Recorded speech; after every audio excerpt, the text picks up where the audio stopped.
Dear Mamio, tawagin mo na lamang akong Tsunet. 5 years na ako sa BPO company nang mapagpasyahan kong mag-resign sa trabaho at magbakasyon sa probinsya ng aking college best friend sa Iloilo. Dahil sa toxic ako sa trabaho, di tumutol ang parents ko nang magpaalam ako sa kanila na kailangan ko munang mag-unwind. Ang layo naman ang gusto mong puntahan, anak. Sige na pa. Nag-aalala kami ng mama mo. Baka mapahamak ka, anak. Akong bahala, mag-iingat naman ako eh. O sige, mag-iingat ka doon. Tawag ka lagi, ha? Thank you, Papa! Sa unang araw ko sa Iloilo ay namangha ako agad sa ganda ng lugar na ito at alam kong mag-i-enjoy ako.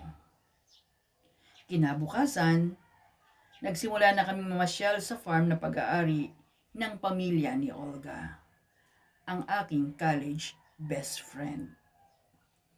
Kay gandang pagmasdan ng mga tubo, palay, at iba't ibang prutas na nakatanim sa ilang ektaryang bukirin ni na Olga. Ganon din ang mga puno ng mangga na punong-puno ng hinog na bunga.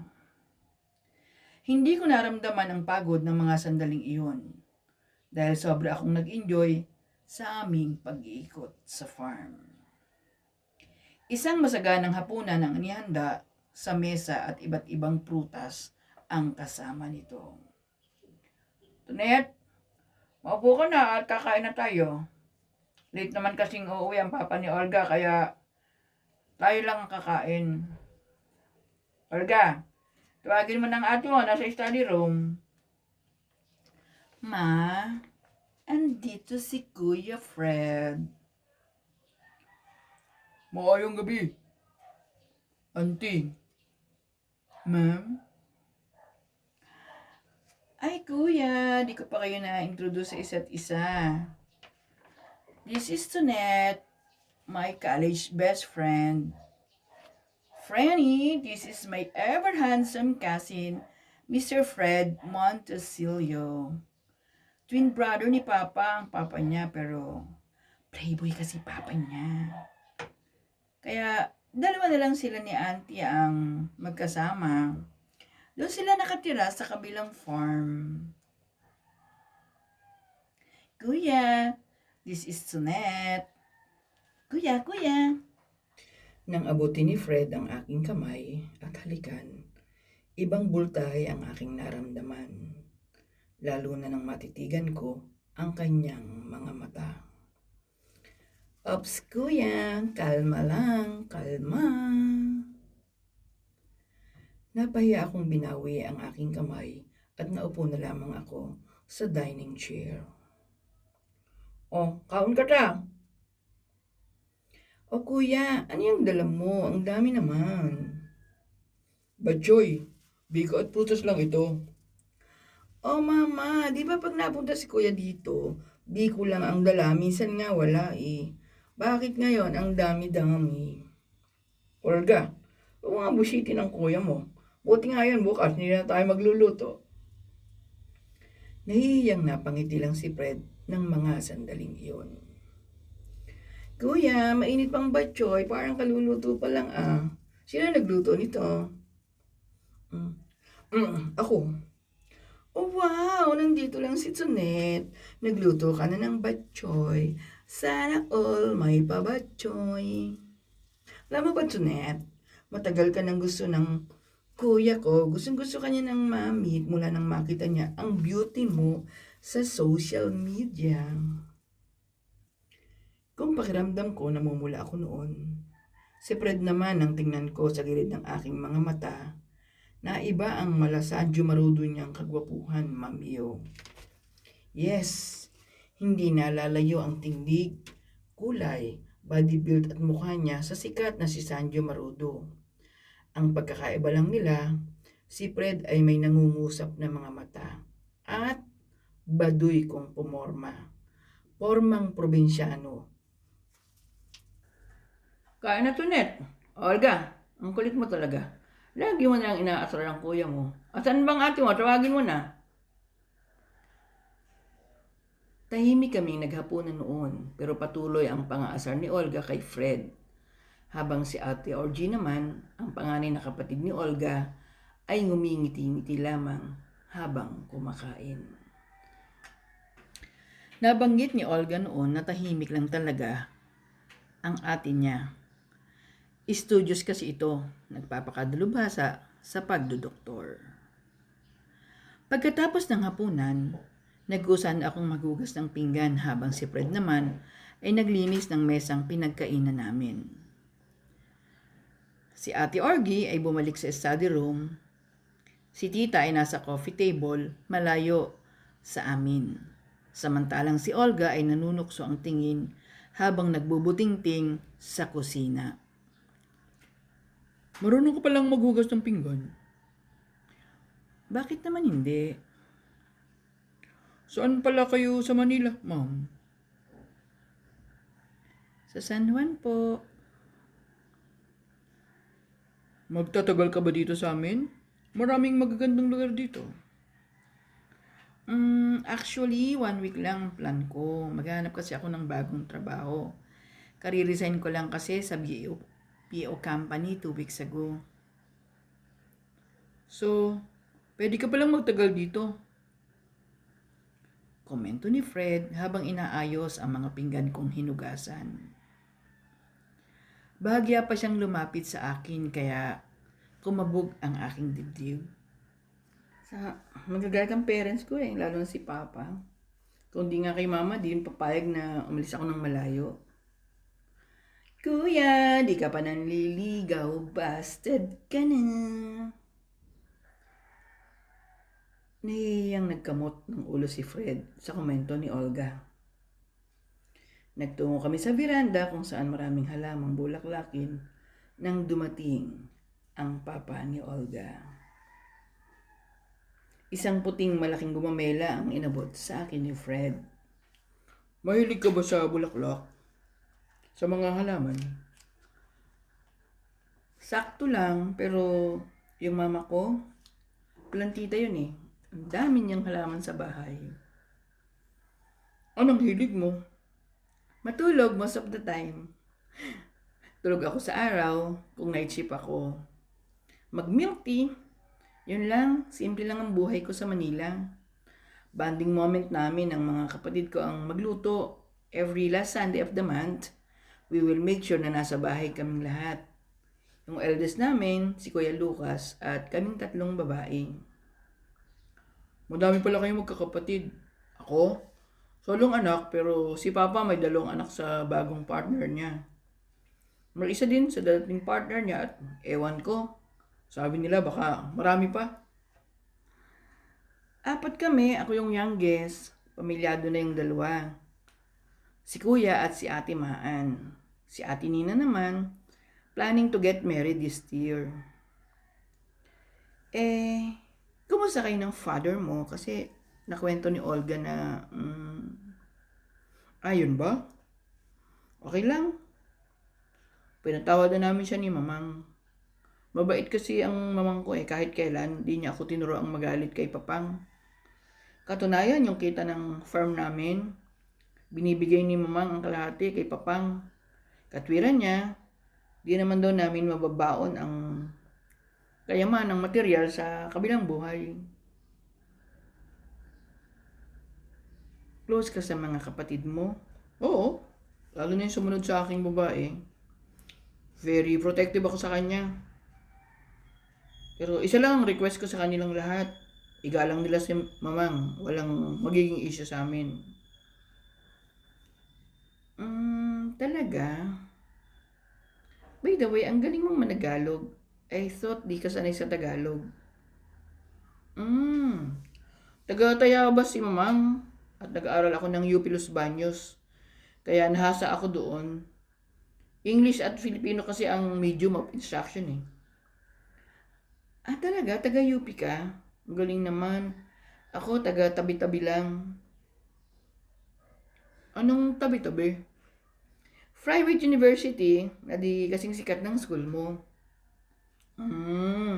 Okay lang yun. Wala naman yun sa school eh.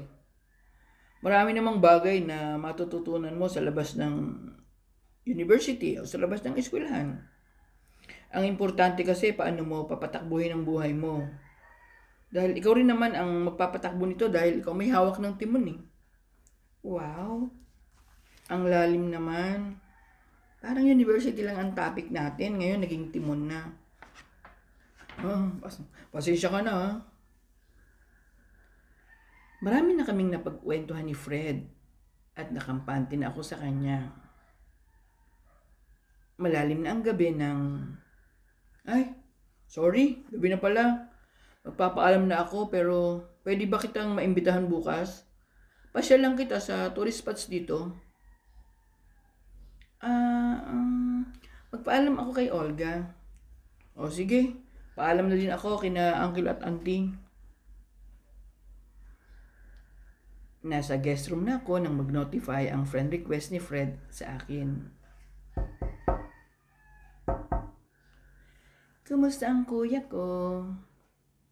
Okay naman, Olga. Okay naman siya eh. Huwag mo siyang sasaktan ha. Matagal nang in love sa'yo yan. Kaya mo ako in-invite dito? Hindi ah. Grabe ka naman. Bakit ko naman siya sasaktan? Feeling mo ba magiging kami? Why not? Di pa yan nagka-girlfriend, no? Kahit ang daming babaeng, umaalembog sa kanya. Oh? Pero bakit ako, nananakit ba ako? Ganun ba? Kilala kita. Ikaw nakipag-break kay, sino yon? EJ? EJ ba yon? Tanda mo pa siya? Paano? Babaero naman. After ni EJ, kumusta ang love life mo, my friend? Wala, di ako nag-entertain kasi may cake shop kami. Most of the time kapag day off ko, nasa bake shop lang ako, kasama ni mama.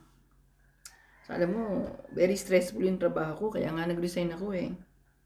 Wow! Timing pala. Magkaka-love life na si kuya. Pero, may pag-asa ba si kuya? May spark ba? Ikaw talaga, Olga. Ewan ko sa iyo. Sige na nga, good night na. Ay, wow, namumula siya. By the way, nagyayang mamasyal ang kuya mo tomorrow. Sige, go! Mabait naman si kuya, don't you worry. Meaning, di mo kami sasamahan? Sorry, may meeting kami ngayon. Ngayon. Tomorrow kay Mayor. Di pwedeng wala ako, my friend. Sure ka ba na okay lang kaming dalawa? Of course! Kilala kong pinsan ko, no? Sobrang safe ka sa kanya. Baka kasi kung anong isipin ng family nyo dito. Oh my, Miss Sunette! You are old enough. Saka walang masasabing family namin. Hindi ganyan dito mga tao, no? Ang sasabihin lang namin ay best wishes sa inyong dalawa. My friend, 28 na si kuya, no? Actually, may childhood friend siya noon. Akala nga namin magiging sila eh. Pero ayun, happily married na si Ate Amara sa isang politician dito. Ninong si Kuya Fred at si Ate Olga naman ay ninang. Ewan ko ba? Wala akong nabalitaang na-involve talaga kay Kuya. Siguro dahil sa family issue nila. Si Kuya kasi nag-focus dyan sa farm. At saka sobrang mahal ni Kuya si Auntie. Very protective siya. In fact, matagal bago nakabalik si Uncle dito. Kung di pa kay Papa na namagitan. At sa request na ni Auntie na makipagkasundo na si Kuya, patawarin niya na si Uncle. My friend, malalim magmahal ang kuya ko pero kapag nagsaktan, ang lalim din. Nasaan ang papa niya ngayon?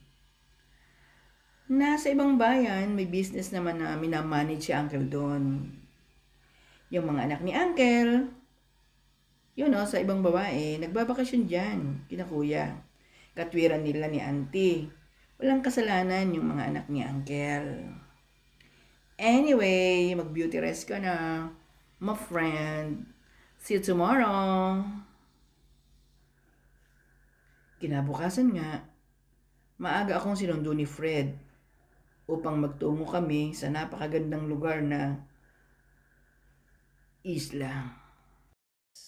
Simpleng Hawaiian dress ang suot ko na inakma ko sa probinsyanong pananamit ni Fred na kamiseta na pinatungan ng checkered na polo at kupas na pantalong Levi's. Napakaganda ng Gigantes Island. Kay gandang pagmasdan ang malinaw na asul na tubig, puting buhangin at ang mga unique na rock formations. Ito na ang pinakamagandang lugar na nabisita ko, Mamiyo. Impressive ding masasabi ang mga pagkain dito, tulad na naglalakihang sugpo at crab. Mamiyo, napakamaginoon ng lalaking kasama ko ng mga sandaling iyon. Malayo sa mga kalalakihang nakilala ko sa Maynila. Lagi siyang nakaalalay sa akin. Tama si Olga, napaka-protective ni Fred. Ilang kalalakihan ang nadaanan namin ang pumito sa akin. Nakita ko na naiba ang mukha niya, kaya tahimik ko siyang hinawakan sa kamay at sinenyasang magpatuloy na lang kami sa paglakad. Okay ka lang ba, Fred? Di kasi maganda yung ginawa nila eh. Attracted sila sa'yo pero dapat di ganun. Marahil tayong mga yun dito. May foreigner ngang kasama pero wala yun. Pabayaan mo na lang. Hindi ko man nagustuhan ang sa tingin ko na pambabasto sa akin, ay di ko na lang binigyan ng pansin, Mamiyo, dahil nakita ko ang reaksyon ni Fred. Gusto mo ba lumipat ng ibang lugar? No. Okay lang. Okay lang ako, promise. Nang mga sumunod na araw, si Olga naman ang nakasama kong mamasyal. Franny, sad ka ba kasi wala si kuya? Hindi naman. Miss mo na siya, no? Sira. Tumawag siya kanina, busy daw siya sa farm. Di niya maiwan kasi, ano yung tawag doon? Namumuti na, ganun? Yeah. Season kasi ng mga prutas ngayon. Saka ganun si kuya, hands-on lagi sa farm. Di niya pinababayaan. Mapagod si auntie. Pang 5 days mo na ngayon, Franny. Babalik ka na ba talaga sa Manila? Ayaw mo bang magstay dito kahit 2 weeks man lang? Naku, kailangan ko na maghanap ng trabaho. Saka yung bake shop namin ni Mama. Kawawa naman si Mama. Ano ba talagang issue mo, Franny? Bake shop or yung trabaho mo? Siyempre, pareho. Kasi dito, pwede ka naman magtrabaho. Ano namang trabaho pwede kong gawin dito? Sa yung parents ko, kawawa naman. May BPO din dito, saka kahit naman saan. Need ng IT graduate, tingnan mo ko. Nagamit ko naman yung course ko sa municipal hall. Oh no, hindi pa pala yung parents ko, lalo na si Papa. Kawawa din si Mama at yung bake shop namin. Paano pag nag-asawa ka na? Ha? O nga no. Paano pag nag-asawa na ako? Nag-isip ang ali. Halika na nga. Kulit mo, Frenny. Bibili pa ako ng mga pasalubong. No. Huwag ka nang bumili ng pasalubong, sabi ni Kuya. Marami na siyang pinrepare para sa'yo. Baka nga di ka nasakay ng aeroplano niyan eh. Ha? Talaga ba? Yes, sumawag si Kuya sa akin. Huwag ka na daw bumili ng pampasalubong sa Manila. Naku, nakakahiya naman. Inlababo nga sa'yo eh. Isang matamis na oo lang katapat nun. Malakas na palo sa balikat ang binigay ko kay Olga na naging dahilan bakit kami naghabulang muli katulad nung nasa college pa lang kami. Inubos namin ang maghapon sa mamamasyal ni Olga at pagkain ng iba't ibang delicacies. Gabi na kami nakauwi, kaya pagkatapos kong mag-shower at mag-video call sa family ko, nakatulog na ako ng mahimbing. Kasabay ng panaginip ko kay Fred. Kasama ko daw siya sa isang lugar kung saan tahimik kaming nakaupo sa isang parke. Umaga na ako nang magising kung saan may bouquet of sunflower sa labas ng aking iniukapahan na silid. Sunet, nahidlaw ako sa imo, Fred. Dali-dali kong ni-research ang meaning ng nakasulat sa maliit na papel. I miss you pala. Oh my. Nagbalik ako sa room. Mixed emotions ng ilang sandali.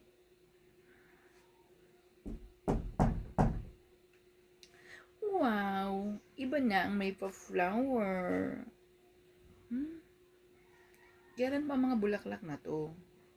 Kagabi po, dumating si kuya pero nung malaman niyang nasa room ka na, di kanya pinakatok sa akin. 30 minutes ka pa lang na nakakapasok nun. Gising pa ako noon, tumawag ako sa Manila. Sabi ko nga bayan na daw kitang magpahinga.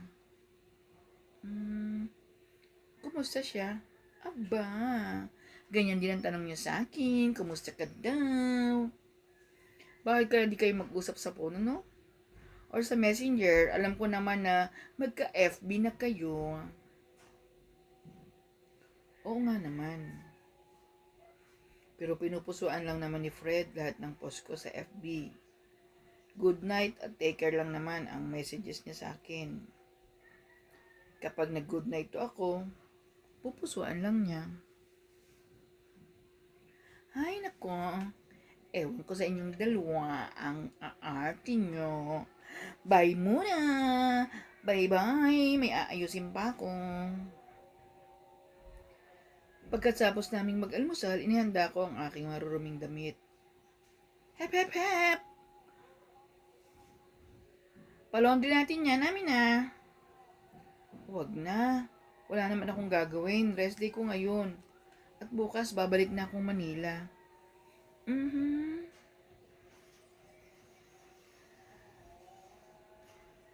Hello, Tunet.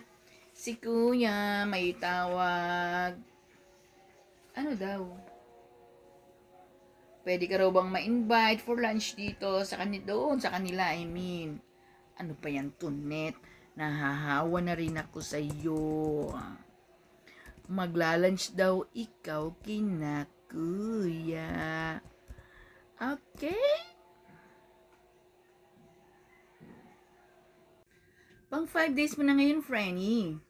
Babalik ka na ba talaga sa Manila? Ayaw mo bang magstay dito kahit 2 weeks man lang? Naku, kailangan ko na maghanap ng trabaho. Saka yung bake shop namin ni Mama. Kawawa naman si Mama. Ano ba talagang issue mo, Franny? Bake shop or yung trabaho mo? Siyempre, pareho. Kasi dito, pwede ka naman magtrabaho. Ano namang trabaho pwede kong gawin dito? Sa yung parents ko, kawawa naman. May BPO din dito, saka kahit naman saan. Need ng IT graduate, tingnan mo ko. Nagamit ko naman yung course ko sa municipal hall.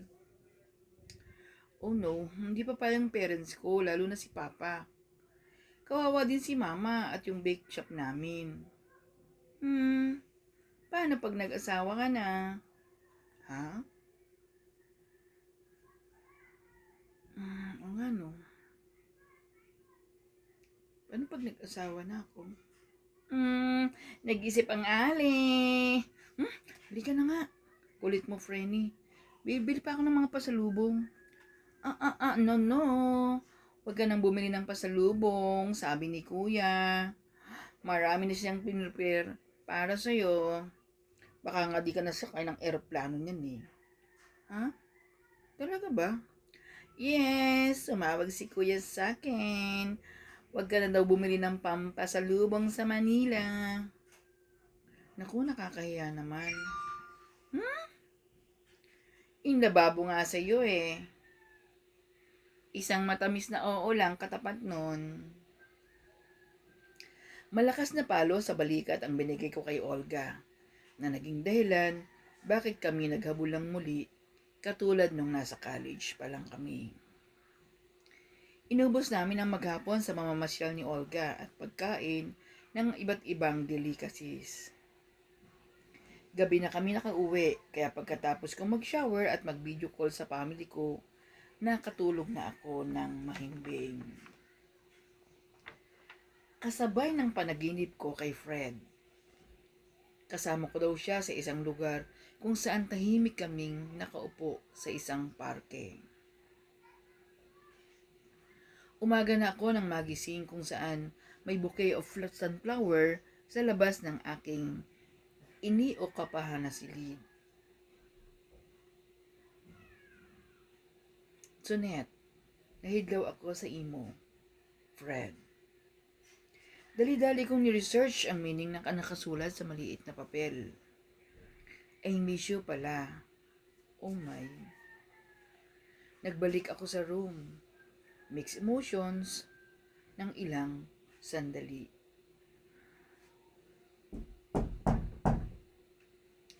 Wow, iba na ang may pa-flower. Kailan pa mga bulaklak na to?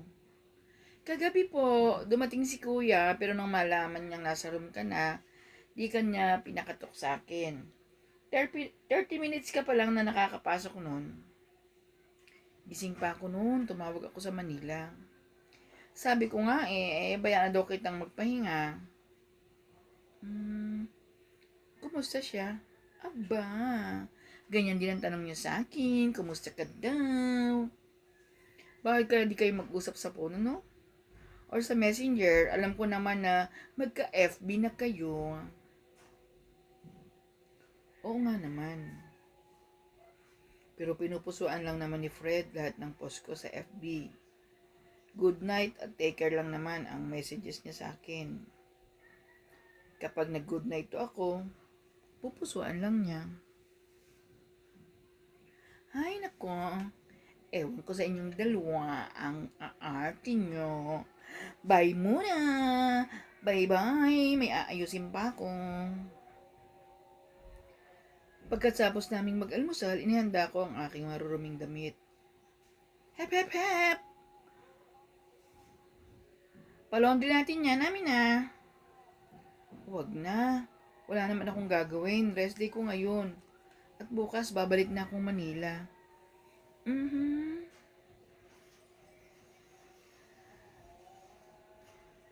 Hello, Tunet. Si Kuya, may tawag.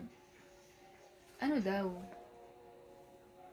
Pwede ka raw bang ma-invite for lunch dito sa kanila, I mean. Ano pa yan, Tunet? Nahahawa na rin ako sa iyo. Magla-lunch daw ikaw kina Kuya. Okay?